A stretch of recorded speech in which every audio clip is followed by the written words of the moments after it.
Hello everyone, I'm going to do the video on Celsius to Fahrenheit, Fahrenheit to Celsius from Unit B. Hope you all are doing well. This is the last part of Unit B, and I believe all of your tests are due Wednesday, I think. Anyway, write everything down so that I can give you partial credit for those tests and try to get that work to me.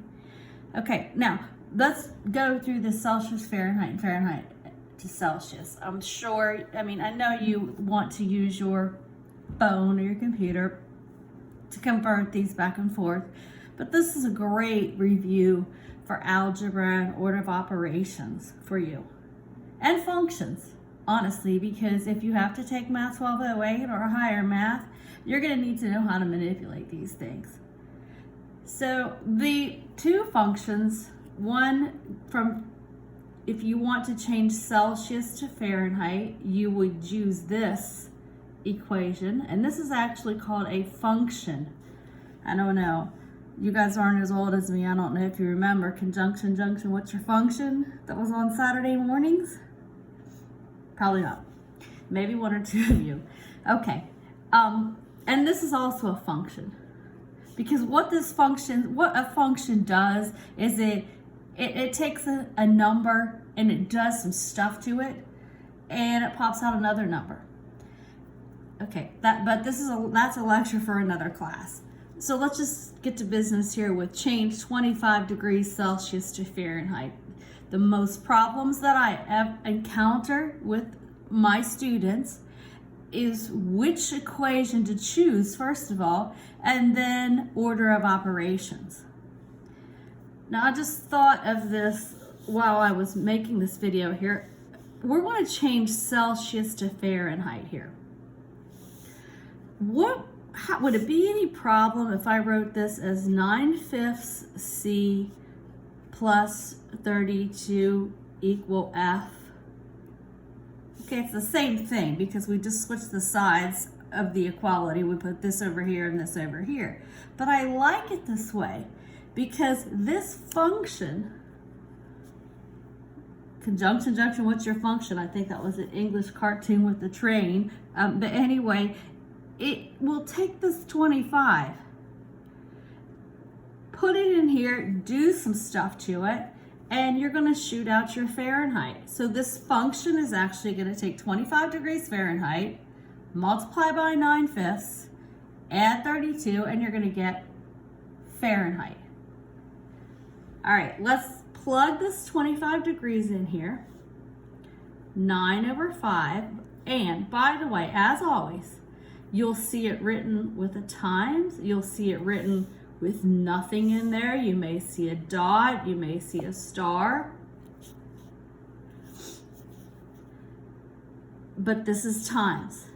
So we have 25 plus 32.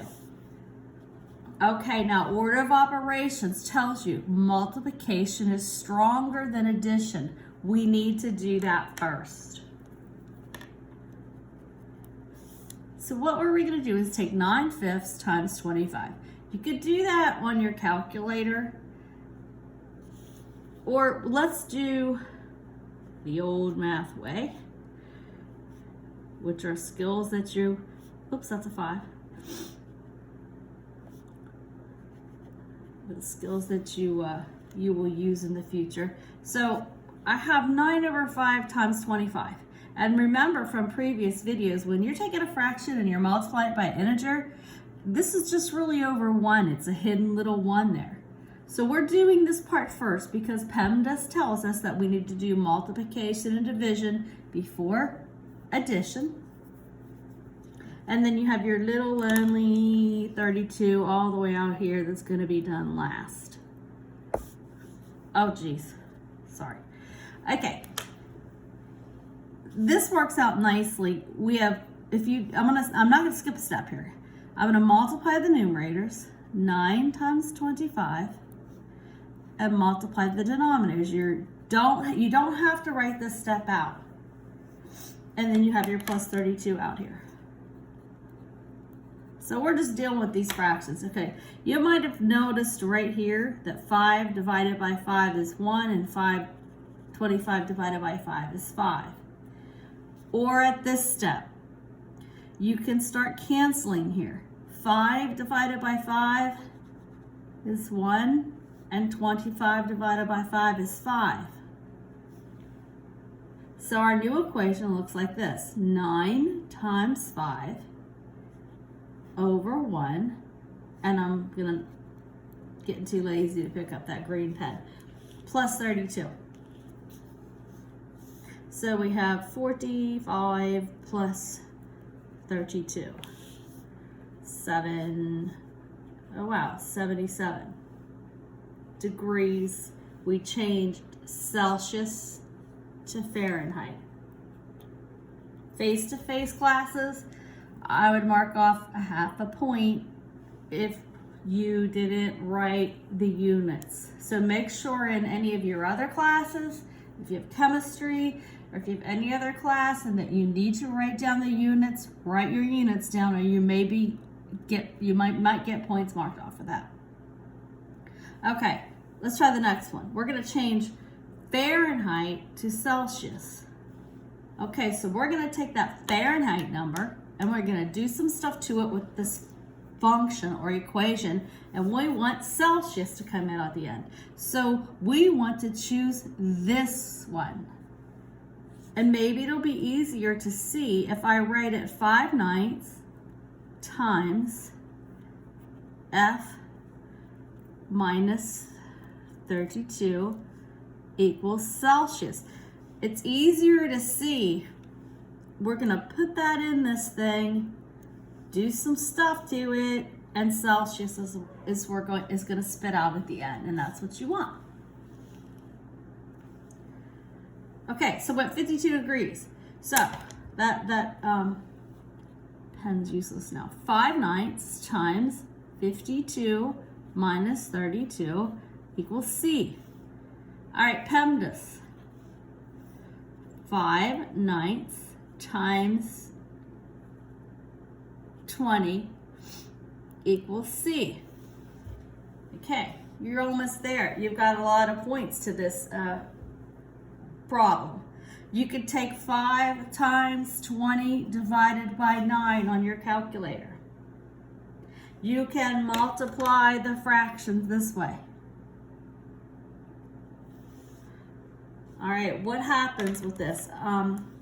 If you take 5 times 20 divided by 9, and you're going to get the same answer if you do it this way, 5 times 20 in the numerator. I'm just writing this out for review, for fraction review. Because a lot of you were in the 4-credit class, most of you, all of you really, except 14, and may need review of fractions. Okay, so let's just go up here. So we have, I'm gonna rewrite it, 5 times 20 over 9 times 1. So we have 100 over 9. Oops, okay. That's right. And this is degrees Celsius. But I haven't checked your test on Newton yet. I have to go in and get everything wrong to check it to see how what they want. Anyway, probably the 10th place. So let's just say 100 divided by 9 equal.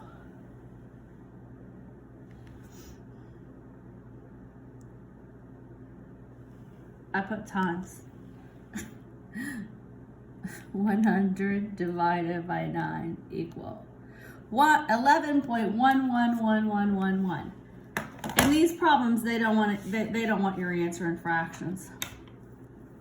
All right, so we have this is equal to 11.11111.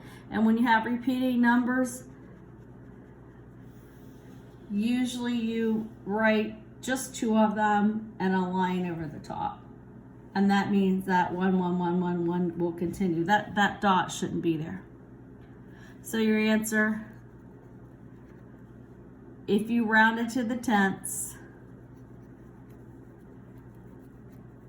which is this place, is going to be 11.1 degrees Celsius.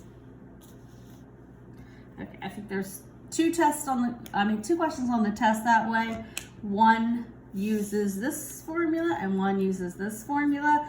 I'm not sure if the formulas are there, so have this beside you when you take the test.